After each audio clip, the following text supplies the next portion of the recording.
आकाशवाणी भोपाल से प्रस्तुत हैं प्रादेशिक समाचार।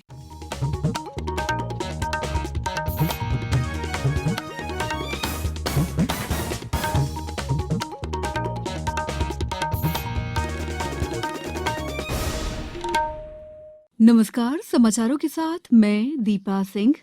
पहले एक अपील। देश में कोरोना संक्रमण में तेजी से बढ़ोतरी हो रही है। आपसे अपील है कि आप सावधान और सतर्क रहें। 15 से 18 साल के किशोर और अन्य लोगों को भी टीकाकरण के लिए प्रेरित करें। कोरोना के नए वायरस ओमिक्रॉन से चिंताएं बढ़ गई हैं। बचाव के लिए कृपया इन 3 आसान उपायों का पालन अवश्य करें। मास्क लगाएं, 2 गज की सुरक्षित दूरी बनाए रखें, हाथ और चेहरा साफ रखें। कोविड संबंधी किसी भी जानकारी और मार्गदर्शन के लिए राष्ट्रीय हेल्पलाइन नंबर 01123978046 और 1075 पर संपर्क करें। सबसे पहले मुख्य समाचार। प्रधानमंत्री ने कहा, देश के युवा नवाचार कर देश को आगे बढ़ा रहे हैं। मुख्यमंत्री कल सीहोर में आंगनबाड़ी कार्यकर्ताओं को स्मार्टफोन वितरित करेंगे। राष्ट्रीय मतदाता दिवस कल। प्रदेश में होंगे अनेक कार्यक्रम और संस्कृति विभाग तथा साहित्य अकादमी ने घोषित किए सालाना पुरस्कार। अब समाचार विस्तार से। प्रधानमंत्री नरेंद्र मोदी ने वीडियो कॉन्फ्रेंसिंग के माध्यम से प्रधानमंत्री राष्ट्रीय बाल पुरस्कार विजेताओं के साथ संवाद में कहा कि startup India, stand up India, digital India और मेक इन इंडिया जैसे कार्यक्रमों का नेतृत्व युवा कर रहे हैं और ये देश को नई ऊंचाई तक ले जाएंगे। उन्होंने कहा कि ये गर्व की बात है कि देश के युवा नवाचार कर रहे हैं और देश को आगे बढ़ा रहे हैं। प्रधानमंत्री ने सभी युवाओं से अपील की है कि वे आगे आएं और लोकल के लिए वोकल अभियान को सफल बनाएं।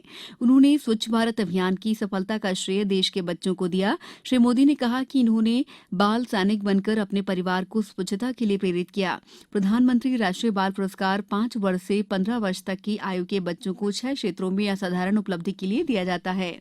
ये क्षेत्र हैं नवाचार, समाज सेवा, शिक्षा, खेल, कला और संस्कृति तथा वीरता। पुरस्कार में 1 पदक, 1 लाख रुपए नकद और प्रमाण पत्र दिया जाता है। पुरस्कार विजेता गणतंत्र दिवस परेड में भी भाग लेंगे। अनूपपुर जिले के जवाहर नवोदय विद्यालय की कक्षा 11वीं की वनीता दास को भी ये पुरस्कार मिला है। आकाशवाणी से बातचीत में उन्होंने कहा कि अच्छा काम हमेशा सराहा जाता है। मैं बहुत ही ज़्यादा खुश हूँ कि मुझे ये चांस मिला मोदी जी से बात करने का, मोदी जी को सुनने का चांस मिला मुझे।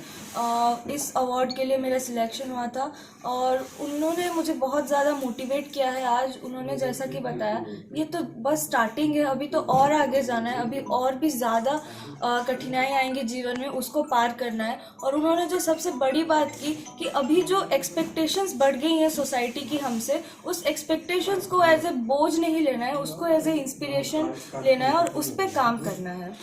वहीं इंदौर के अभि शर्मा को भी ये पुरस्कार मिला है। मुख्यमंत्री शिवराज सिंह चौहान कल 25 जनवरी को प्रातः 10 बजे पोषण अभियान में सीहोर जिले की 1415 आंगनबाड़ी कार्यकर्ताओं और 50 पर्यवेक्षकों को स्मार्टफोन का वर्चुअली वितरण करेंगे।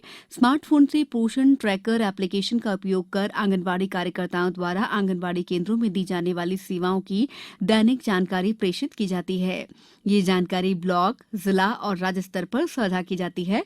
पोषण ट्रैकर से आंगनबाड़ी कार्यकर्ता आंगनबाड़ी केंद्र में दर्ज सभी हितग्राहियों की सूची अपने मोबाइल पर कहीं भी किसी भी समय देख सकती हैं। पोषण ट्रैकर एप्लीकेशन के संचालन के लिए नेट कनेक्टिविटी के लिए प्रदेश की सभी आंगनबाड़ी कार्यकर्ताओं को 200 रुपए प्रतिमाह का भुगतान किया जा रहा है। इसके अलावा 500 रुपए तक की राशि प्रोत्साहन के रूप में भी दी जाएगी। समाचारों में वक्त है ब्रेक का। कोविड-19 से बचाव और सुरक्षित रहने के 3 उपाय। मास्क लगाएं, 2 गज दूरी है जरूरी, सुरक्षित दूरी रखें, हाथ और मुंह साफ रखें।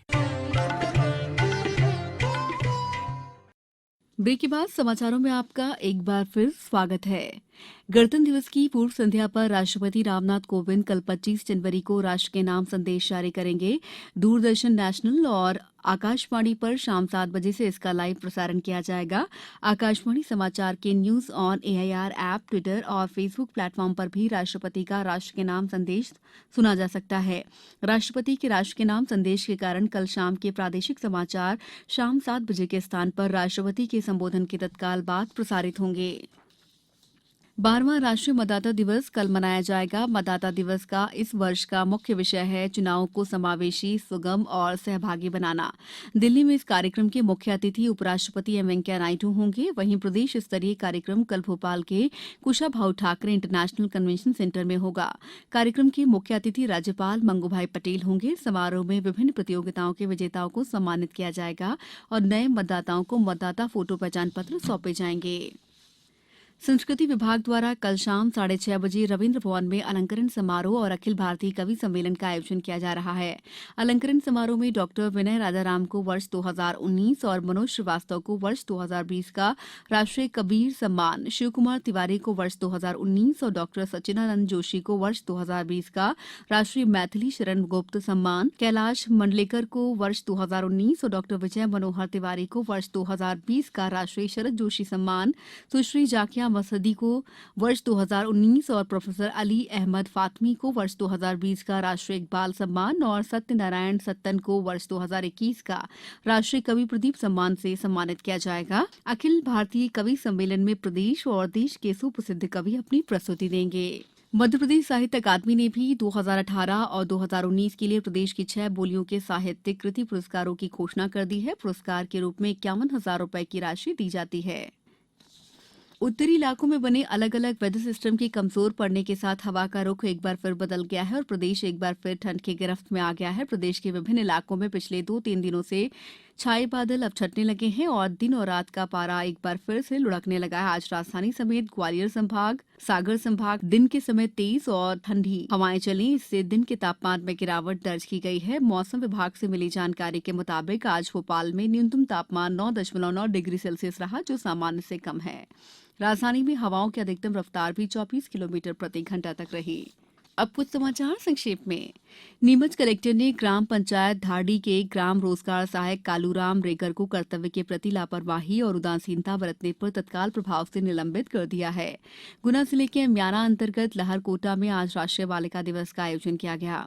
बैतूल जिले में सीएम हेल्पलाइन में शिकायतों के निराकरण में लापरवाही बरतने पर कलेक्टर अमनवीर सिंह बैस ने जिले के 37 अधिकारियों को कारण बताओ नोटिस जारी करते हुए 3 दिन में जवाब मांगा है।